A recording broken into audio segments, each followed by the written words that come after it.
You have 150 million Americans employed, down to about 9 million jobs from that record high when unemployment was only 3.5%.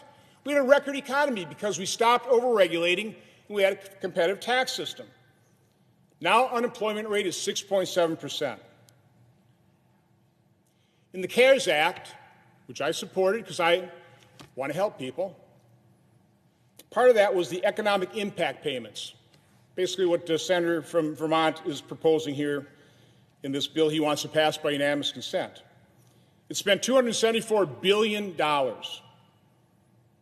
It was paid to just under 166 Americans for an average check of about $1,673 per person. If you break that down into households, because according to the Federal Reserve Bank in New York, the average check per household is $2,400. That's 115 million households that got a check. 115 million. Now remember, at the low point, 25 million Americans had lost their job.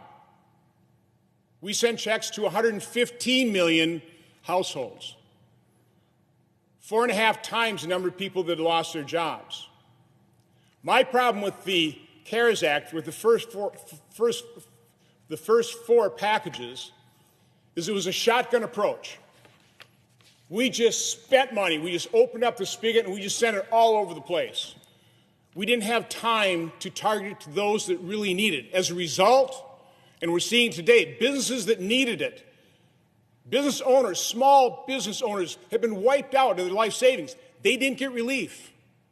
It wasn't well designed. It wasn't well targeted. And we probably spent hundreds of billions of dollars and sent it to people that didn't need it. Madam President, we're $27.4 trillion in debt today. That's 128% of the size of last year's economy. If this bipartisan deal goes through, about $1 trillion, we'll be in $28.4 trillion in debt, 132% of GDP. I remember the good old days when I first got here. I ran because we were mortgaging our kids' future. We were a little over $14 trillion in debt, and our economy is over $15 trillion. We were under 100% debt to GDP ratio. What the senator from Vermont is proposing is basically duplicating, without any reforms that I know of, those economic impact payments from the CARES Act, another $275 billion for a total of $550 billion, $500 billion, sent out again to 115 million households, when right now we've this is tragedy, every job lost is a tragedy, but we have 9 million jobs less than we had when we had a record level of employment before the recession. 9 million jobs lost. 115 million households. That's 12.6 times the number of jobs that have been lost. I think the question needs to be, if we're going to do this again, is there any sense, any information in terms of how the $275 billion was spent? Well, we have an answer from the Federal Reserve Bank in New York. They do a monthly internet-based survey called the Survey of Consumer Expectations. They did 2 special surveys, one in June, one in August. The June survey took a look at how those households spent their $2,400 checks. Here's the results. 18% of those checks were spent on essential consumption, essential. 8% was on non-essential, the fun stuff, I guess. 3% donations. Americans are still generous. For a total of 29% spent on consumption. The marginal propensity to consume was 29%. The remainder, 71%, half of it was put to savings, spent on increasing savings. The other half was paying off debt. They also studied how the unemployment plus-up was spent. Pretty similar results. 24% of those dollars went for essential consumer goods. 4% non-essential, 1% donations, for, again, a total of 29% was consumed. 71% was either saved or used debt reduction. They did another special survey in August, asking those same 1,300 households that they that they survey, how would you spend a $1,500 check? Not $2,400, $1,500. The response was 14% would be spent on essential items, 7% on non-essential, 3% on donations. For only 24% of a new check would actually be spent on consumption. 76% would either be saved or pay off debt. That's not very good economic stimulus. And again, the numbers are, without any reforms, without trying to target the dollars to people who really need it. I would want to do that. I would like to work with anybody to try and get that relief flowing as quickly as possible to the individuals that need it. And I'm sure the need is still great. It's greater than 9 million. I understand that. But let's look at some figures. I do want to point out a past stimulus in terms of its effectiveness. In 2009, we had the Great Recession. Let me quote some employment figures from that. In January 2008, we had 146 million Americans employed.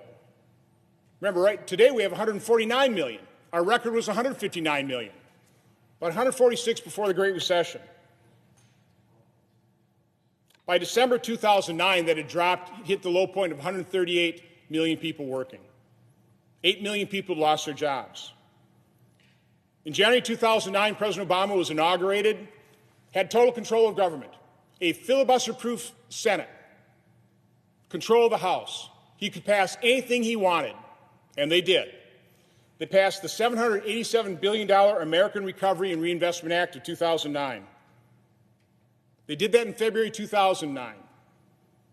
At that point, there were 141.6 million Americans working. 141.6 million Americans, and the unemployment rate was 8.3%. Again, throughout 2009, that stimulus didn't work too good because employment fell to 138 million Americans.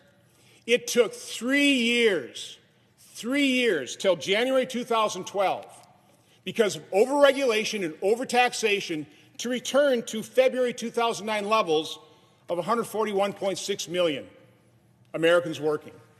3 years. That's what we call a slow, non-existent recovery. Oh, a quick aside. Senator Sanders the senator from Vermont is talking about we need the $600 plus up for the unemployed because of the suffering. President Obama, with Speaker Pelosi and Majority Leader Reid with filibuster-proof Senate, they provided a $25 per week plus up to state unemployment when they had total control. Now they're demanding $600. I know that's not part of what the senator from Vermont is asking for in terms of a unanimous consent request. I thought it's just somewhat noteworthy. So again, Madam President, I'm not heartless. I want to help people. I voted to help people. I voted for the $2.2 trillion CARES Act, but I also am concerned about our children's future and the fact that we are mortgaging it.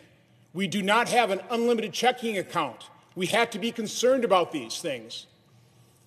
So my complaint about the senator from Vermont's bill, and quite honestly, the bipartisan effort, we have $600 billion unspent, unobligated. Let's work long and hard. Let's look at economic data. Let's target it properly. Let's not just shotgun it out to the economy again, wasting tens, if not hundreds of billions of dollars. Let's focus on that. Let's pretend it's like real money, like it's our money, and spend it well. We don't need to mortgage our children's future by another $300 or $400 billion. We don't need to do that. We can alleviate suffering. We can help our fellow Americans. We could have done it in September, but the good senator from Vermont and all of his colleagues on the Democrat side simply won't take yes for an answer, and my guess is they're taking that same stance today. So, Madam President, I object. Objection is heard.